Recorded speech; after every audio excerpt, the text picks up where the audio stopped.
this encourages us to deepen our koinonia, that means our community life. It deepens our diakonia, our service to the community, and of course, our evangelia.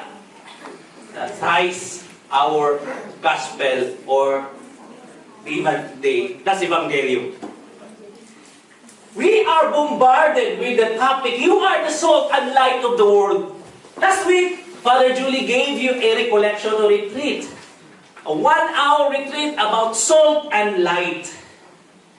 Father really talked about salt and light. We are bombarded with salt and light. But if we are going to ask ourselves the question, are we really salt and light? Amidst the praises, the songs, the smiles. But how come we cannot retain the smile in our hearts and the smile in our faces? We were encouraged to let our light shine. Why our light? Why is it that our light is not shining? It is because, or maybe, we do not have light in our hearts at all. We could not give what we do not have. We may pretend, yes Lord, praise Lord, purihin ang Panginoon. But in our heart, maybe it is still dark. One function of a salt is that it spices. So, that's why we have favorite colors. We have favorite Sunday dresses. We have favorite watches. And of course, we have favorite restaurants. Doon tayo pumupunta dahil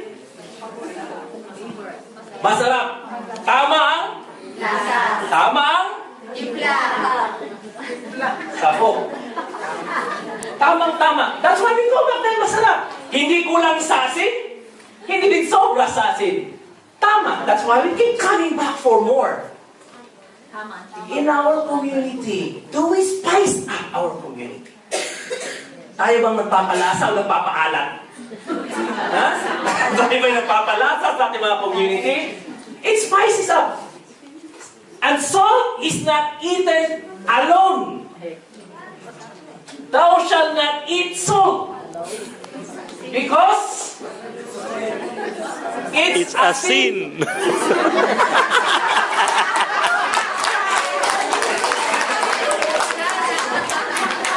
Tayo ba'y nagpapaalala? That is the first function of a salt. Pampalasa, it spices. Second, it preserves. And as mga Nagniyawi Al Shaddai, we are challenged to preserve the good in the community that we have. And let's try to forget all the things in the past. That's why we are here to celebrate the 30th anniversary. Huwag na yun, kalimutan natin yun. Let bygones be bygones. Life must go on. The worship must continue in spite of the things that we have experienced in the past. We preserve what is good. Third function of a salt is that it sterilizes. Nagpapalinis. That's why it preserves. That it niya, it removes the impurities. That's why meat and fish and other things are being preserved. Because sin sterilizes. And it reminds me of the first reading last Sunday. I know you're good Catholics. That's why you still remember the first reading last Sunday. Ano nga po ba yun?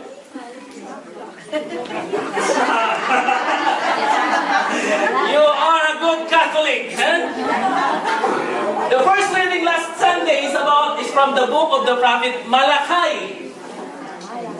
When the Lord said, I will set in front of the fire and purify your hearts like a jeweler purifies the silver. And Christ stood in front of the fire, purifying us, taking all the heat, in order that our hearts would be purified and would become a temple of His love. It's not just that.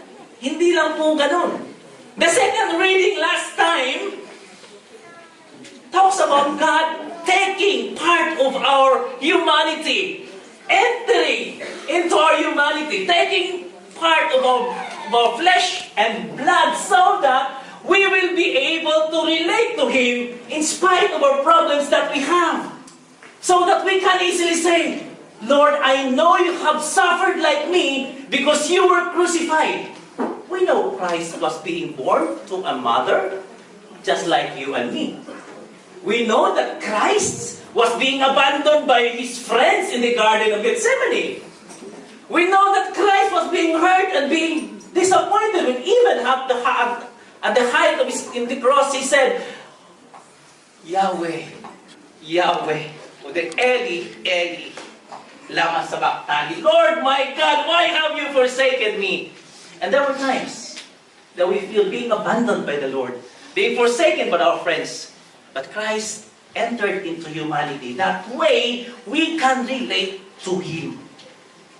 And in the gospel last week, after looking our pasts, celebrating the present, and moving on with the future, Joachim, Zacharias, and Anna offered the child Jesus. First, Christ purified our hearts. In the second reading, Christ take part in our humanity. And in the gospel last week, Christ was being offered in the temple. In the Philippines, we used to say, lukso ng dugo. Every day, the prophet stands before the altar of the Lord and looking at every child that is being offered. Ito na ba? Ito na ba? Not yet.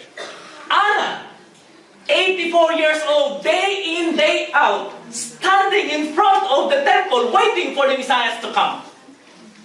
And then when she saw the Messiah, she said, you are the Messiah. He took our humanity. He was offered by His parents. And so let our offerings be, my dear brothers and sisters, in this 30th anniversary of yours. Let us offer to God all our impurities. Let us try to offer to Him all our troubles and difficulties. Let us offer to Him our hearts.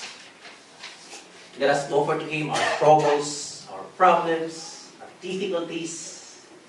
Let us offer to Him like her parents offered Him to the temple. And on this anniversary of yours, again, I would also like to congratulate you. It is a reason for us to look at the past, to live the present, and of course, I would encourage you to move on. Purihin ang mga nagawa. Thank you.